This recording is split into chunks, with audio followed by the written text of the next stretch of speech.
Good evening, everyone. So last weekend, we joked around with Coach Obleda about Adam holding his breath until Rafa Menzigan was announced, and it worked. He got in the game, was in the 18. So I'm just wondering, what other things are we wanting the team to do that we obviously can use this immature tactic to get from them? What do you guys think? Well, Messi is now available as a free transfer, but Okay. I don't know if we can get Bob on board for that. Probably a little out of the budget. Yeah. I don't know, Alex, you got anything? I think you guys are missing the most important one of all. I am going to hold my breath until the Chattanooga Red Wolves release the rusty third kit. Soccer chat with 2 T's, because we're going to chat about soccer, but we're also in Chattanooga, so it's like a play on words. And Chattanooga is a soccer city.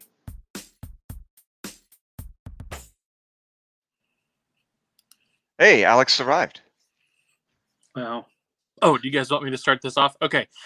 Welcome to season 3, episode 12. We're at the point in the season where Alex loses count of That seems episodes good. We've done. Sure, we'll go with that. Episode Blur's Day. Welcome. So we had a 1-1 draw against Greenville. Adam, I believe you were the only one actually in attendance. Well, I mean, not the only one. There was quite a few of us there. Just you two decided to find other things to do. Yeah. I just meant of the Brisket Boys.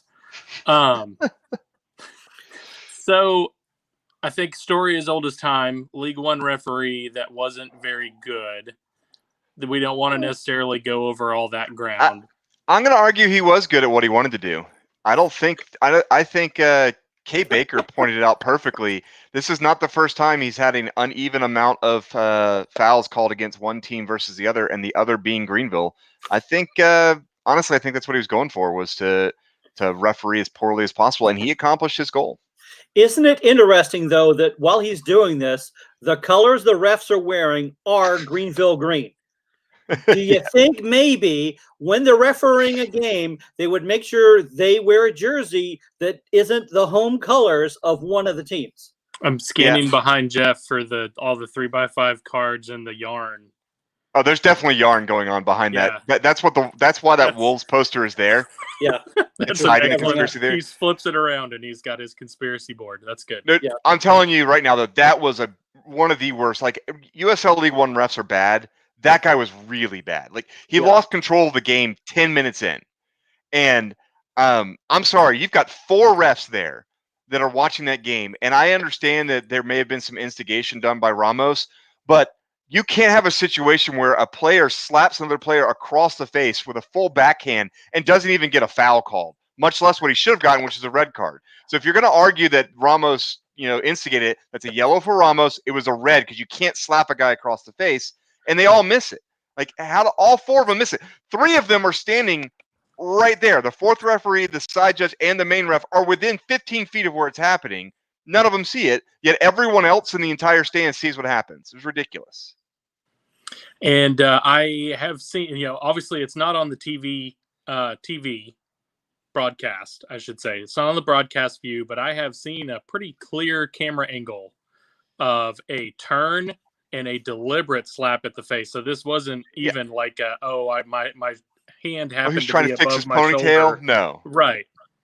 But I don't know. Well, I guess we'll have to wait and see what happened with that. But along with the other news happened. for that, Coach Obleda picked up a yellow card, and then not too long after, a second yellow card, and had to leave the game. So how did that feel in the stadium? So first off, the stadium was amazing because starting from the supporters section and working out into the Bryan College section, it was pretty loud because of the fact that there's a good chance Rafa was going to come in and always there for Ricketts, right? There's the entire stadium to a point started chanting Coach Jimmy Obleda at the top of their lungs as he was walking, I believe, the longest possible route out of the stadium, because instead of going right and going right towards like the hill, he made a left and went all the way down past the supporters section, all the way out the back. The TV showed it. The TV showed it. He started right. You could see it on the TV and him go, no, I'm not going to go this way. I'm going to go that way. And taking it. And he knew he was inciting the crowd the whole way. So he was milking it because it wasn't going to hurt his team. All it was going to do was get the fans really into it. And it worked. It was like a reality TV. That's a nice bonus. I think he was trying to avoid walking in front of the Greenville bench. Possibly knew that he was already hot and might say something. Someone else might say something. If he went that direction, the referee might follow him and ask John Harkes for an autograph. So he already got one on the bottom of his check. Yeah. So bad reffing. We need to check and see if any of the refs have named their children John Harkes. But it's it was pretty hot. I'd seen one of the pictures that I assumed it was with Brian, was with cowbell in hand, ready to strike, and the coach having words with the ref. And it was, I assumed, because I hadn't seen the game yet, but I heard about the game, I assumed that was the point of the ejection. It actually wasn't. It was when his player was knocked out. And but it was interesting to see that. So it's kind of building up. So I was like, I knew it was coming. And so it's like I already knew the spoiler, so I was looking for it. And I'm surprised he lasted as long as he did. Yeah. So that was the big theme. But the other big theme of that game, when you look back at it, was once again missed opportunities. Specifically, later in the game when Galindrez is in the game, he takes a shot. He misses by about 3 feet. And you look over, and our player is standing right in front of the goal. Dallas J had already fully committed to stopping Galindrez. And if Galindrez would have just tapped it right, would have been a wide open goal. I'm not blaming him for it, but it was missed opportunities was the theme of the night yet again for us. Once again, lopsided on shots. And it's just kind of one of those things where you keep expecting it to suddenly kick in. And this is one of those games that I really feel, even though we were playing against 12 men, we should have been able to get the victory. I think that one of the amazing stats I'm seeing here is Greenville's shots on target is 0. Yeah, they didn't put a shot on target during the game. There was a kind of impressive dribbling performance where he got in and he sent the ball scooting across that they say went off the bottom of a Red Wolf's foot and into the goal. But apparently they had three total shots, and apparently none of them qualified as on target. I think that's impressive defense. So that goal did happen literally right in front of us in the supporters section. And I understand that they called it an own goal on Jonathan, but I don't know that if Jonathan doesn't hit that, I feel like it was in an angle that it would have gone in the corner. Esparza. It was countered against Esparza. But it was one of those, it's I see mixed bag out of this. I see the fact that it's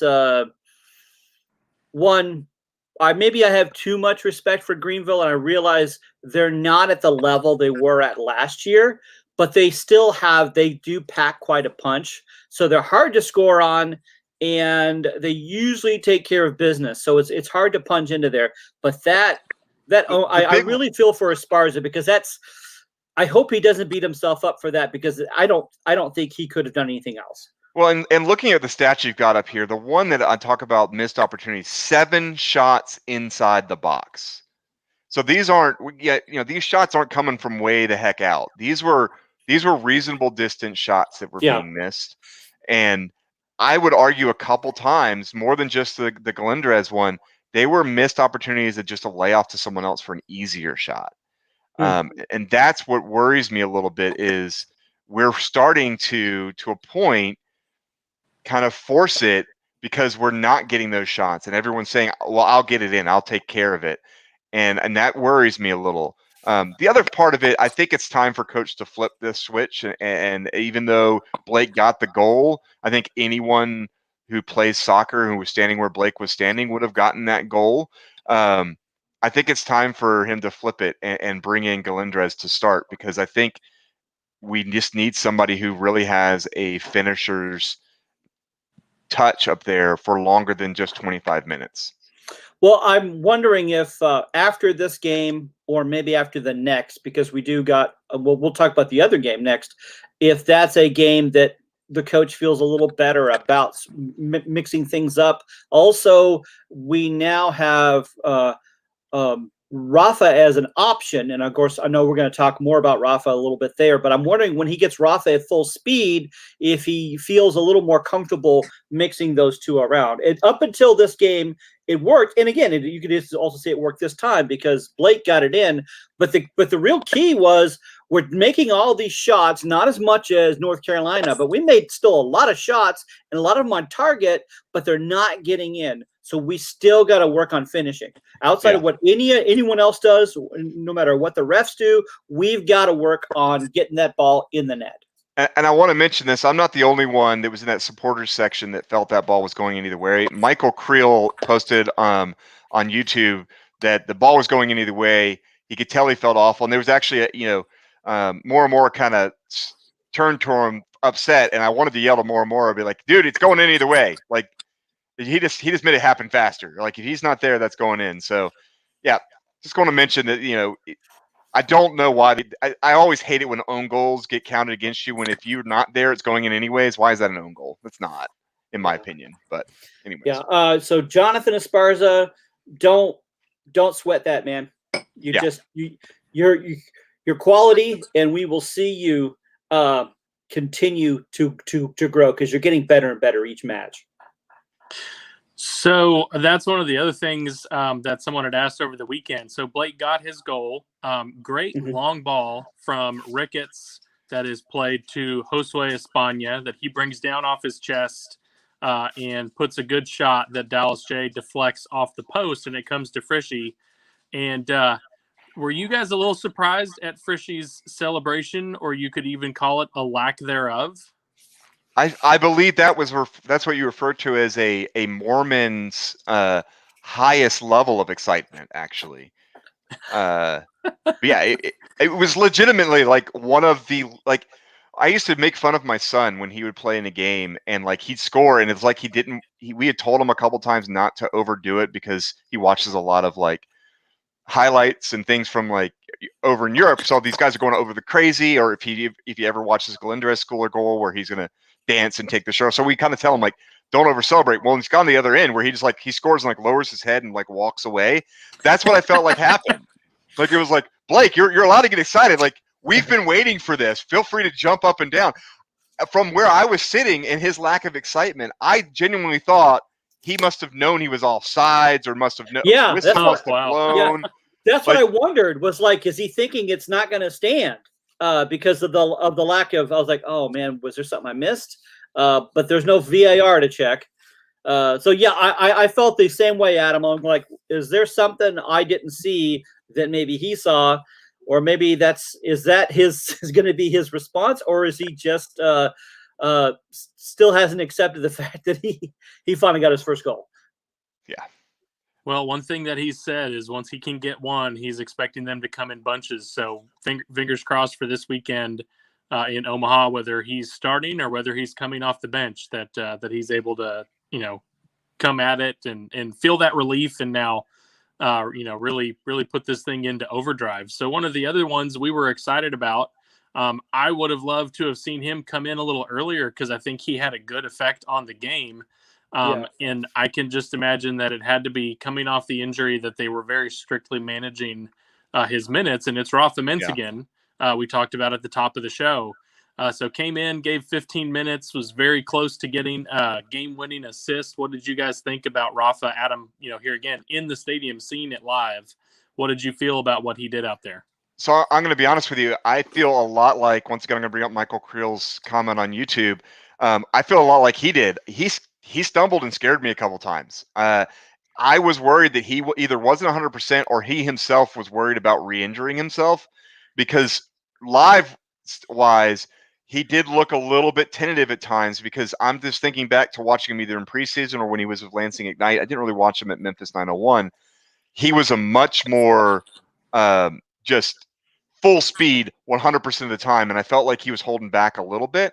But at the same time, it could have just been situational where he's getting fully his feet wet in a live game situation, which is very different. The weird thing is, yes, you could tell he wasn't 100%, but at the same time, the way he struts out there, he's got such confidence when he gets out there. I think it's infectious to the rest of the team, and I think it sends a signal out to the opposing team. He's strutting out like David Lee Roth. He wasn't a good singer, but but you paid attention to him because he was insane, and he just had that much moxie. And so he's not a Hagar. He's more of a David Lee Roth. So Alex, let me ask you this: what did you think about the fact that Rafa coming on seemed to move Markey to the other side of the field? I mean, I think what I saw was really, it was Markey's decision. So there was some play, I don't know if it was off a corner or something, where they got kind of mixed up and they were on switched sides. And I saw Markey put his finger up in the air, kind of point over to him like, hey, just stay over there. And the two of them ended up switching sides. And so I don't see that as much of an issue. I think both of them can come from either side. And the prospect of them switching up and moving back and forth across each other, and the defender thinking, oh, I've got Menske, wait, who's Markey? Oh no, those guys can get right past the defender, and so I think that's going to be a great combination to come once they're both fully fit. Yeah, so go ahead, Jeff. No, I was going to say, once they get their rhythm together, I think you're going to be seeing things moved around. I do notice that Markey likes being close up with players he's had history with, such as Ricky Ruiz or Rowe, people he's grown up with. He likes to feed off of them, especially at the end. And so as he gets that rhythm with Rafa, he's already got that. He's already building that rapport with Tanky. And so I think once you get a few games with Rafa in there, I think they're going to be adjustable. So one of my favorite parts of that game, there wasn't a lot of positive interaction between the opposing teams, which you sometimes will see.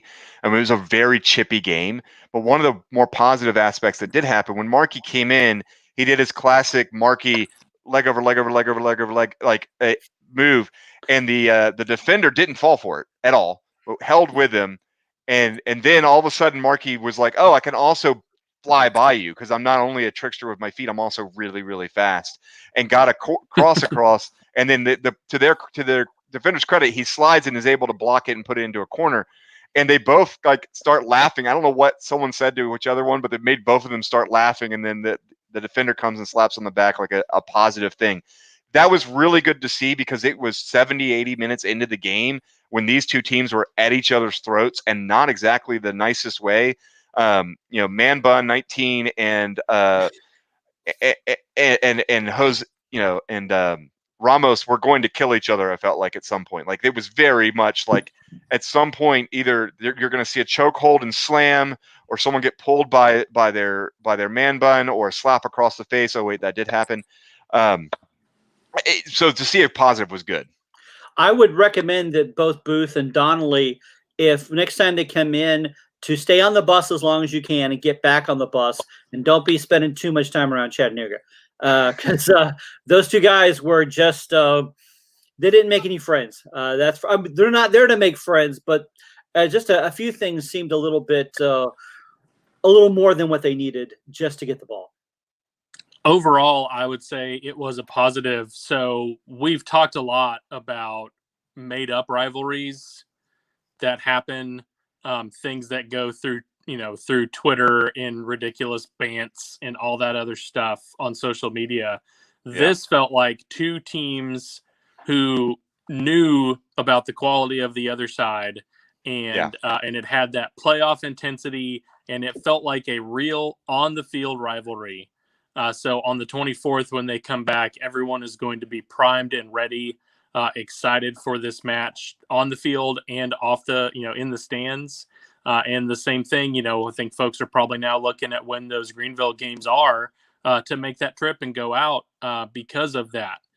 So they've tried to manufacture quite a few of these rivalries, but I think if you look at the way this game went, It's creating the actual on-field gameplay rivalry, which is what you see in all the derbies and everything that people love about English Premier League. So I think that's going to be a good thing. I would put them and then Richmond as the two that our rivalry is based on what happens on the pitch.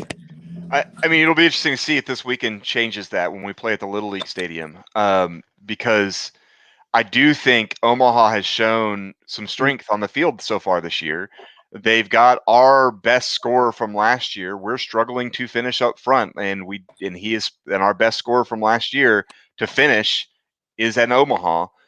With a hat trick in a recent game, which it was a hat trick, but it was one of those gifted hat tricks. It wasn't like he took over to create the hat trick. But I'm a huge fan of his, and we haven't hidden that, right? But as we look into Omaha, I think that's what I want to see. I want to see Omaha and Chattanooga and Greenville and maybe Richmond build that rivalry on what they do on the field. And I think Greenville Chattanooga is the most of the players, at least, seems to be the most chippy rivalry on the field. And we'll see what happens with other teams. Yeah. So let's look ahead to Omaha coming up. If we had a good producer, we'd have Peyton Manning shouting Omaha right now, but we don't. But you have me, and I was on vacation until an hour ago. Had to go out to the woods and trim his beard and find his zen. Yeah. So Omaha is coming in, of course, very strong. One loss on the season. They have 3 wins and a draw in the last 4 games that they've played. And they'll be, as Adam said, in their Little League Baseball stadium with their horrible turf that makes me worried if you guys are talking about the fact that Rafa maybe isn't 100% and is worried about tweaking stuff.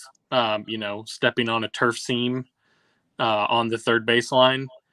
But also, Omaha is built for that small stadium. Very much so. And the Red Wolves are a team who likes to expose themselves in the back in order to push forward. Feels to me a bit... Sorry, the 12-year-old me just took over. Fair enough. I see what you did there. So that's what they wanted to do to the referee last Saturday. Word. So they like to stretch themselves in order to attack. It feels a little bit like a bad matchup to me. What are you guys thinking? Oh, well, you know what? Even though the Greenville match didn't go as we wanted, we still, I think we still have some momentum going into this, and maybe actually not getting the win against Greenville is going to give us a little extra. I'm feeling actually pretty confident. I know that Omaha is looking good right now, and you know what? I think that I think our team is okay with not just beating up on those who were lower on the table. They want to strike at those league leaders, and Omaha is sitting right now on points on as number 1, and we got a case to make with our points per game, and so I think there's 2 chips on each of our shoulders. So I think the stats you have up here are really important to pick up on for 2 reasons. One, obviously they've got a main person that's scoring, but like I said, he had a hat trick in 1 game, so he's got 3 goals in the other 9. So if you go back a game, take that 1 game away, that's pretty even distribution. Yeah. So don't let the 6 goals and 10 appearances trick you into thinking it's all Greg Hurst or nothing. They distribute who scores pretty well. Part of that is when you start on defense and you're already on offense because your field is so tiny, it makes it a whole lot easier to get up there and have multiple people involved in the attack because you don't get stretched thin by moving forward. That is going to be something we're going to have to figure out how we handle that, because one of our strengths is pushing forward and having that type of situation where we're high pressing, we're doing those things, which doesn't really work well on a tiny field. So it'll be interesting to see how the 2 different things interact. that's a really great stat you're looking at there. Like, who do you focus on? Do you focus on stopping him, who you got as number one there for creating chances, or do you focus on stopping Hurst? I'm not about to try to say that name. Well, I'll tell you, I'm going to call him Lord Vader, and because if we don't call him Vader, then we have failed the city. And so, but yeah, that is even though it's actually even more balanced with chances created, but Damia Vader is certainly the guy. If you pull him out from the game, you're going to be seeing a lot less shots on target. They'll still get push a lot of shots, but remember, if Hurst played a lot better with Ami, or he played better with someone in the midfield that was feeding him, and when they were injured and hurt, it was harder for Hurst to chip those goals in. And so I would say the strategy would be, if you take care of Vader, then Hurst, you have to watch him, but his shots aren't going to be as much on target. So going into this game, one of the things that's going to be missing as we go in is going to be Coach Obleda, because he does get a suspension, I believe, for his red card. Correct, Alex? Yeah, he would have a suspension of a game for the red card. I was talking at the women's game on Sunday with Sean McDaniel about the coaching vacancy for the one game. He asked me to send him a resume just so he could print it out and throw it away. Yeah, I believe he's got a pretty strong number two already there, right? Yeah, I mean, we all feel, I think, pretty confident with Coach Sawchek taking over. One of the things that if you spend any time around the team and watch, he has the respect of all of those players. So he's not necessarily as fiery a guy as Coach Obleda, but that the team is going to be ready for what he has to say. That he is bought into the system that Obleda has, so he's not going to be trying to make changes or anything, and the players are going to respond just as well to him as I think you would see with if Coach Obleda had been there. Yeah, he's not just like an offensive specialist or defensive specialist. He is all over the pitch, and so you've seen his arms. He's a weight room specialist, that's for sure. That's from all of the I think shoveling all the snow in Finland. So that's where he got that all built up. All right, so let me go ahead and take some thunder away from Alex, because he usually asks this question. But going into Omaha, it's not like Obleda won't be involved in making these decisions. Are you expecting any lineup changes when we're dealing with the different team, the smaller field, and more people slowly recovering from injuries? You've got Markey still working his way back fully from the hamstring, which I feel like he's back from that. I think it's more strategy, but that's just me. You've got Rafa, who came back, which I seriously doubt you'll see him start. But do you expect any changes? And why don't we let Alex start for once, since usually he's the one asking this question?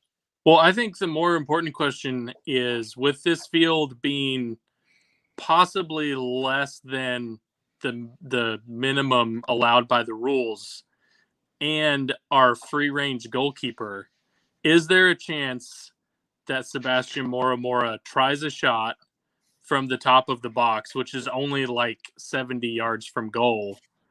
Do you think he tries a shot? I wouldn't put it past him. Like, I'm gonna be honest with you, I wouldn't put it past him. Like, we've asked the question, and I would not put it past him to take a shot. I'm just saying. It really has to do with if we're either really way up and there's some padding that way, or we're really way back and every goal counts. So I don't think if it's a tight game, he would.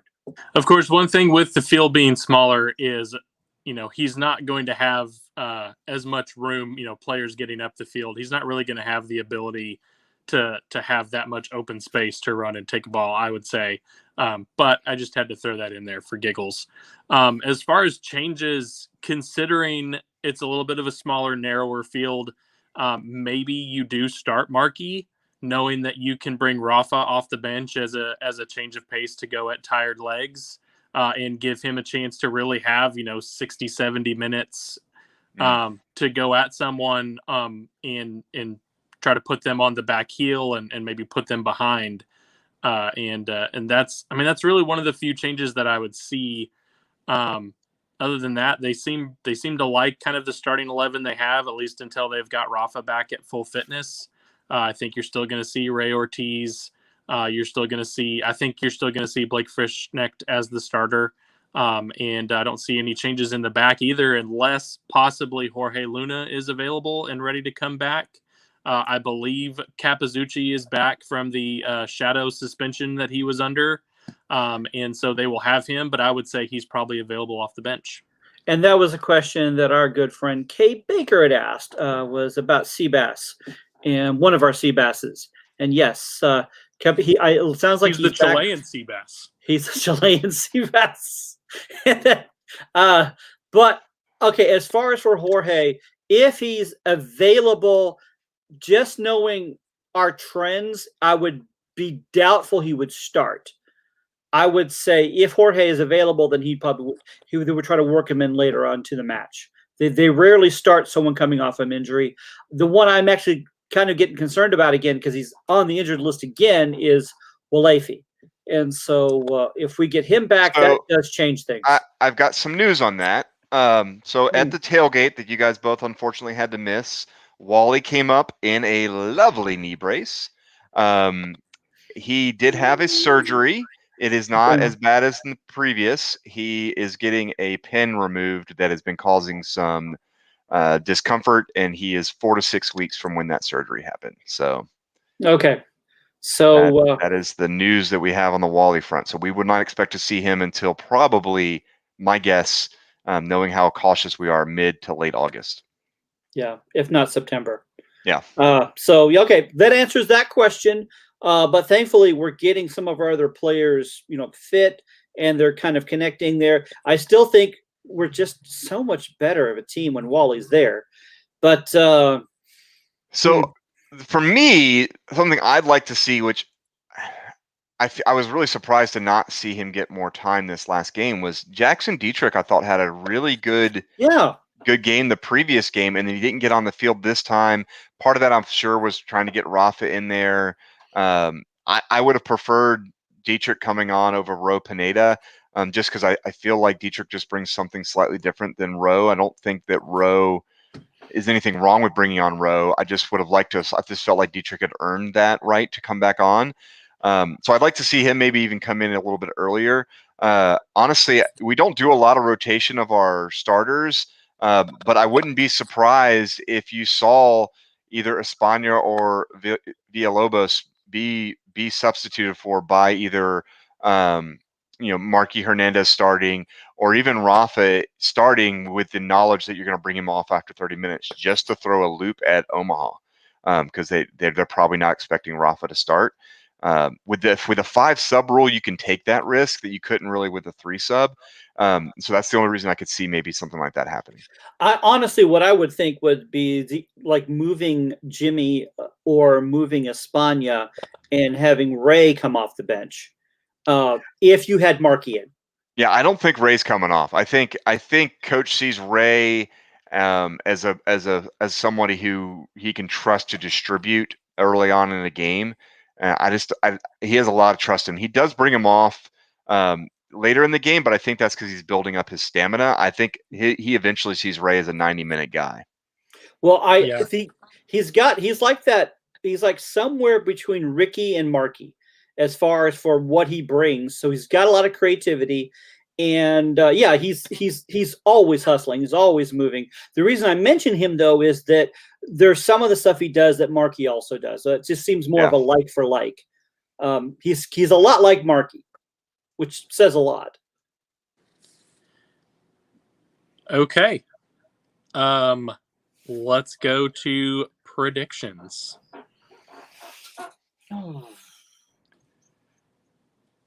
All right, I'll go because it looks like Wolfman Jeff is going to not be able to provide us with anything anytime soon. He is very, very confused as to what to say. This is an easy decision.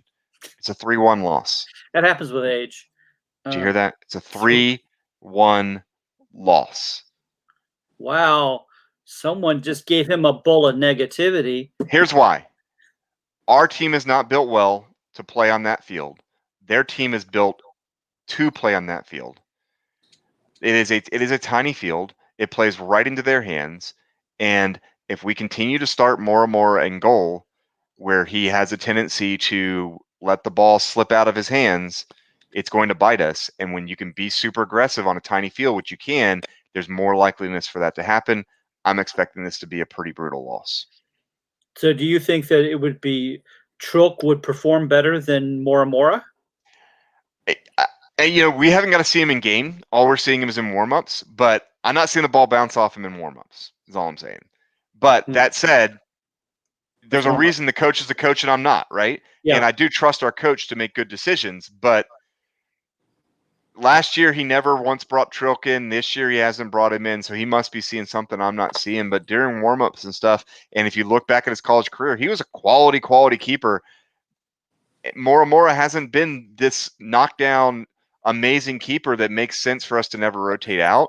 But I'm more saying it not as a knock on Moramora, but just their team is built correctly for where they play. Our team is built exactly the opposite of that. We play a lot better on a longer field where we can play over the top. We can use that speed. We can use Markey coming in the 65th minute to knock out those tired legs. They're not going to be as tired because they're not having to run as much. So I'm not optimistic on this one. So that's my bad prediction. 3-1 loss. My head wants to say 1-1 because I think we're gonna get in there. I do think they're gonna get at least one, but my heart is gonna override, and I'm gonna go 2-1, or actually I should say 1-2 Red Wolves. And I just maybe I'm totally. I am being optimistic. Hey, I have to offset you. Otherwise, we'll lop over on the Drudge side. And so I got to be the Pollyanna over here. Hey, last time I predicted a loss, we won the exact score in the opposite direction. So think of it like that.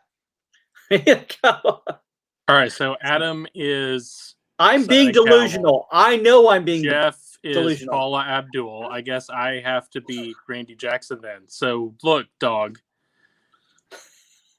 Here's the thing. I'm afraid it's going to be a no for me. Yeah, I think this is going to be a struggle. Not having the emotional lift that Jimmy Obleda can give is probably going to hurt us in the end.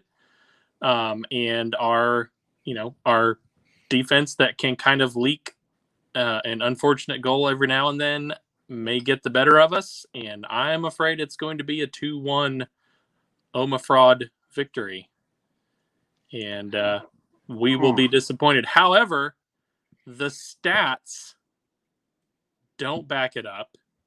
If you look at the Red Wolves, any game that with both games where we've dropped points, we have responded with back-to-back wins. So if you look at when we had our tie in New England, we had back-to-back wins with the home games. We lost in Tormenta, back-to-back wins.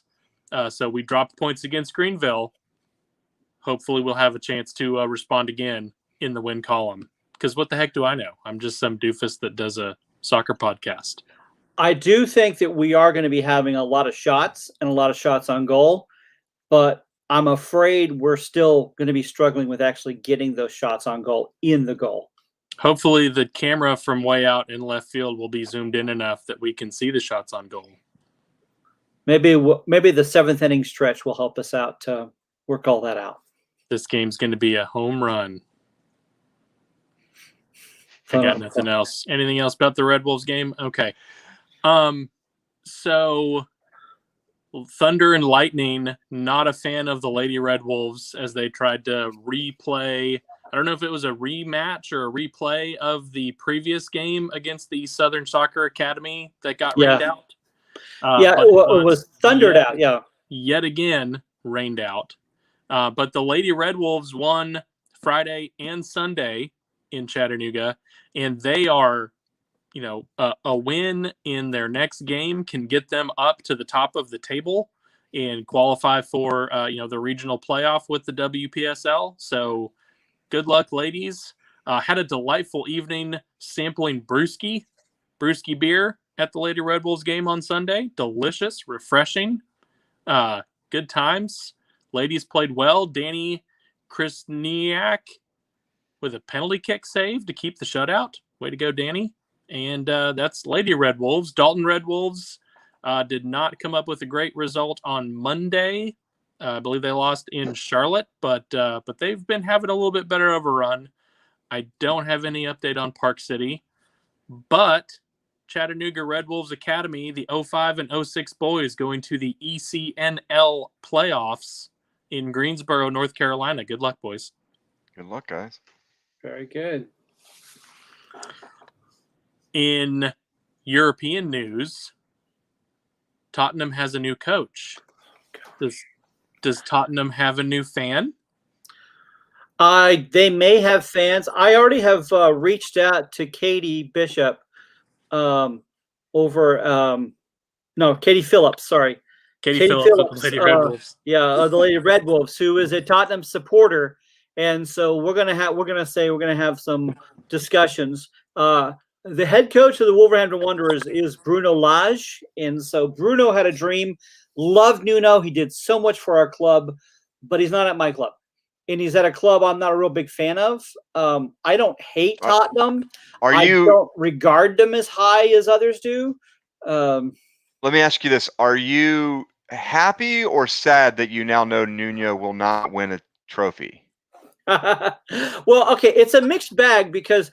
For many, I was afraid he was going to go to a lower club. He did. He did go to a lower club. Which, because it looks like he was going to Crystal Palace, and that certainly is a step down.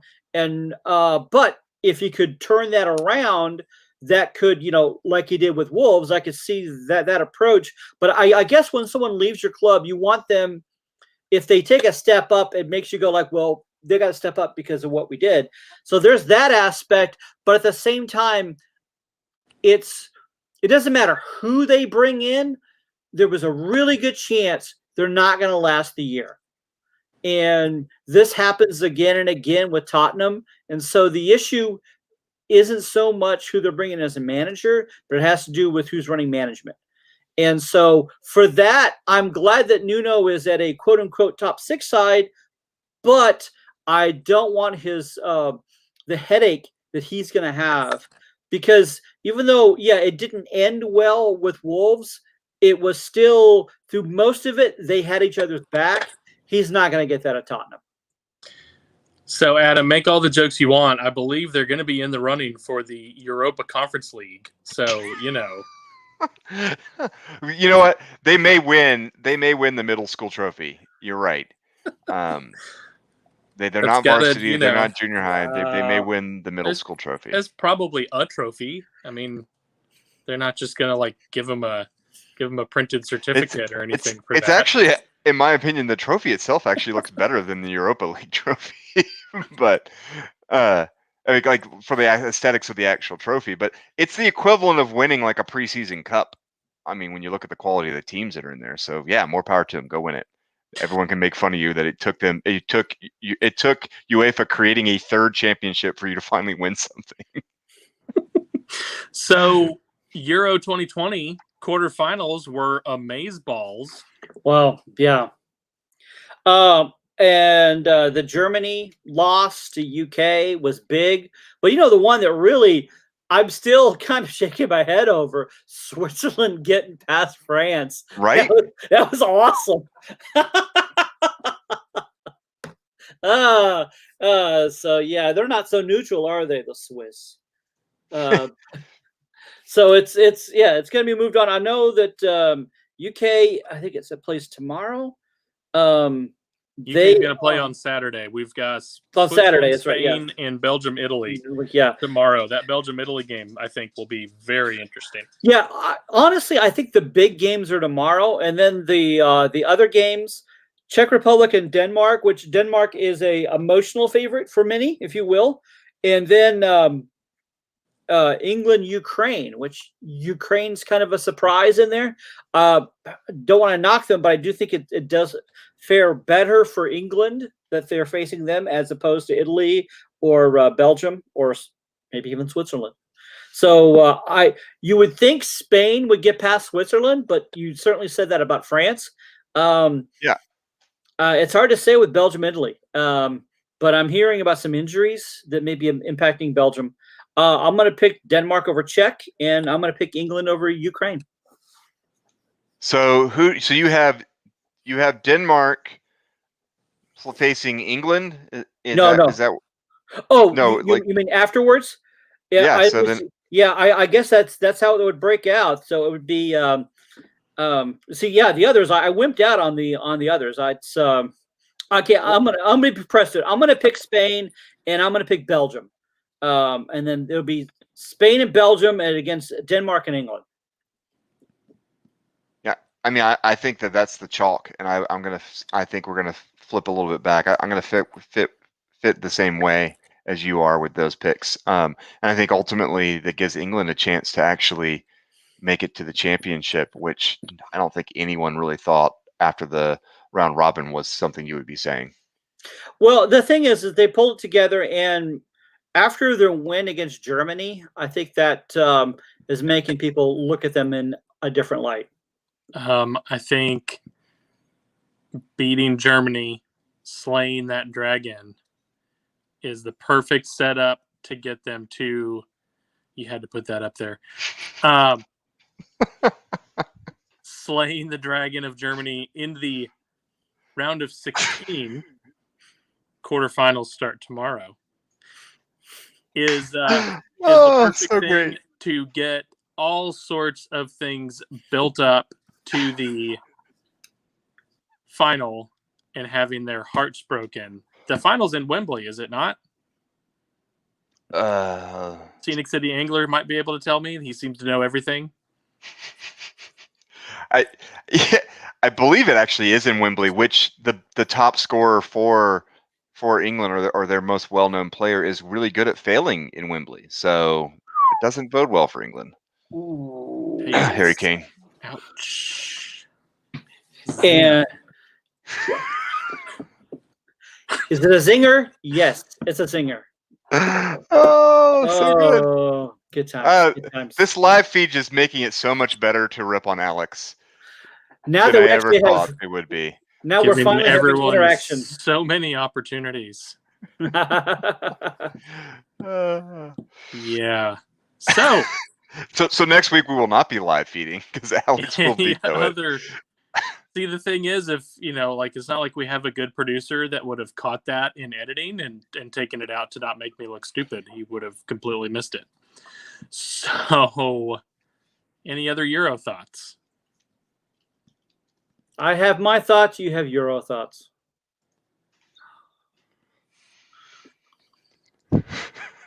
Fair enough. All right. Biggleswade report. Biggleswade report. Biggleswade report. Biggleswade FC at the end of last season had to ended their ground share with Biggleswade Town over at the ground there. And so now they have a new one with Bedford. Bedford is kind of the main town up there north of England that is part of the Bedfordshire where Biggleswade is found. So it's not too far from Biggleswade, but they have a ground share with Bedford Town, and they played preseason match on Tuesday. Preseason match, 1-0 victory for the Biggleswade boys. And so they now own that ground, and Bedford Town is sharing with them. I think that's how that works. It feels right. So they've won it. So now that ground belongs to Biggleswade. We've got others that are going to be coming up very soon. I believe Biggleswade United has one this Saturday. Keep in mind that they have had to transfer. They lost their appeal, so they're going to be in the United Counties League. So we get to learn about a new league on the Step 7 for Biggleswade United. Good luck to them. And Biggleswade Town should be coming up soon. Coach Chris Nunn, we love you. He's been trying to. I saw on Twitter he said something about England that was nice and said sorry to be positive, and it just made me think of you, Adam.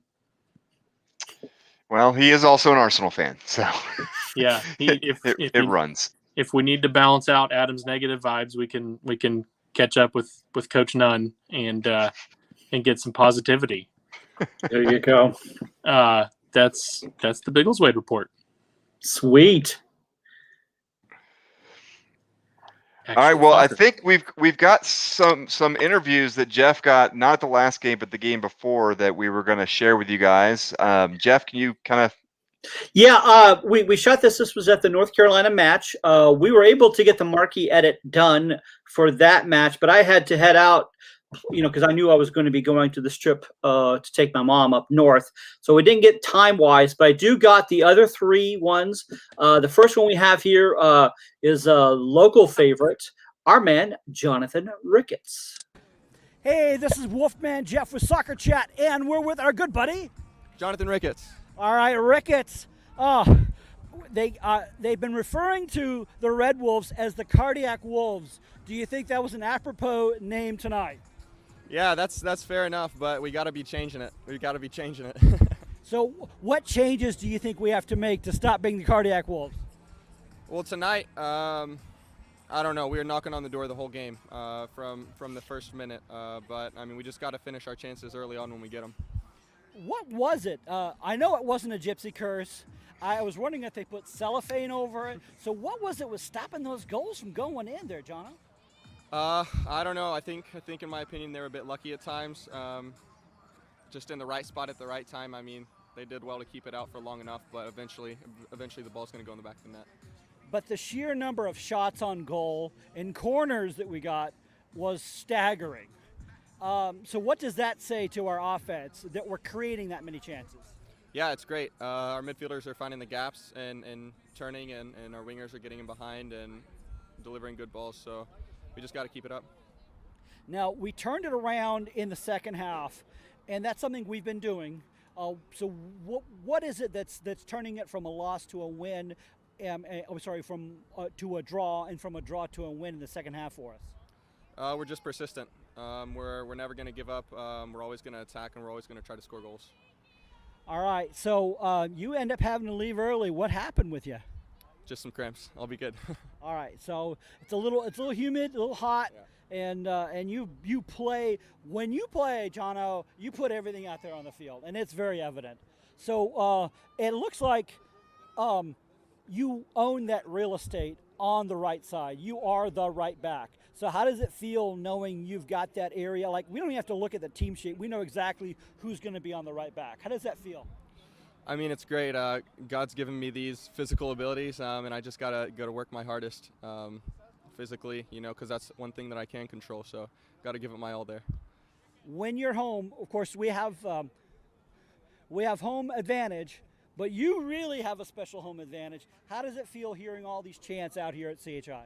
It's amazing. Every time I look up, I don't even have to look around anywhere. I can pick out someone that I know, almost in each seat. So it's a pretty cool experience. All right. Hey, I know they're calling for you. You're a busy man.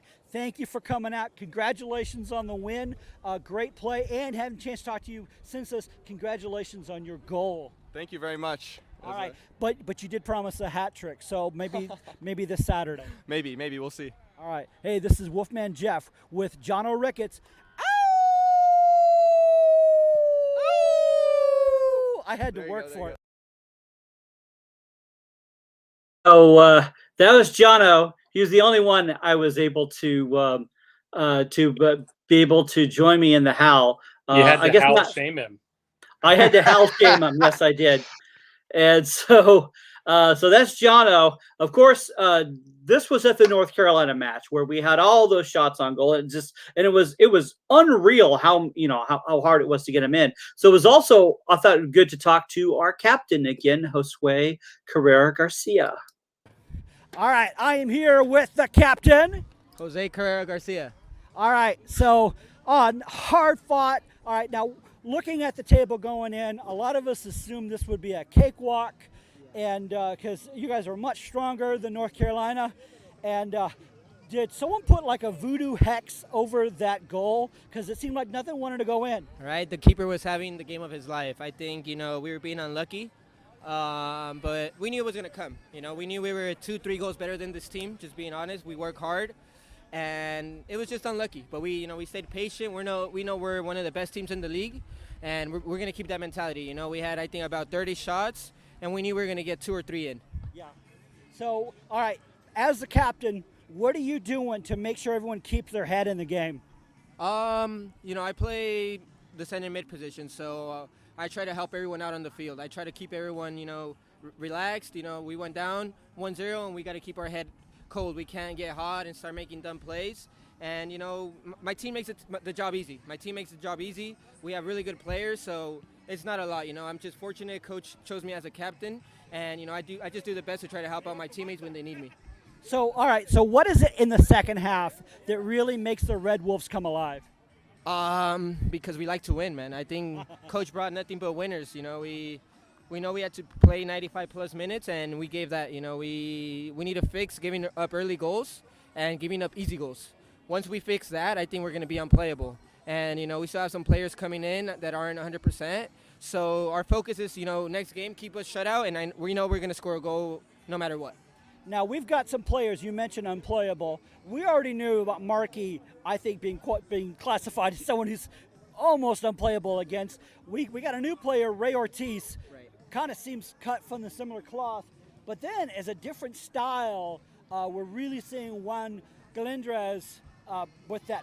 His nickname, Tanky, seems to be apropos. So how is him finding his footing really helping us? It's perfect for us. Galindres has been big time for us the last 2 games. It's not easy getting used to a new country, new language. So, little by little, he's getting better. We're all behind him, and we know goals are going to keep coming from him. Ray comes from a high level of 2, great player. We have difference makers all over the pitch, which is amazing. And it makes my job easier, it makes Coach's job easier, and it makes the entire team's job easier. So can you hear the fans out here rooting for you here at CHI? Yes, of course. We love playing here. It's an amazing atmosphere. We just know it's going to get better. The more we keep winning, we want to have more people out. I think we're the best team in the city. That's without a doubt, and they need to come watch us. So what do you think about in Tucson when you heard the chanting there? And to me, it sounded like it was louder than the Tucson fans. Yes, of course. We have a lot of the Southern California guys, a lot of California, West Coast kids. So everyone took advantage of that, and we had a lot of fans there, which made our job easier. We were happy to see family and friends, and, we feed off that.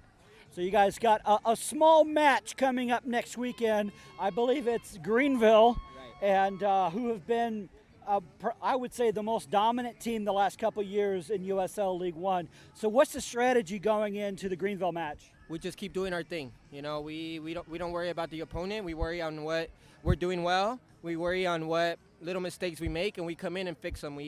That's our philosophy. The teams have to worry about us, and we're not going to worry about anyone because we know we're the best team in the league.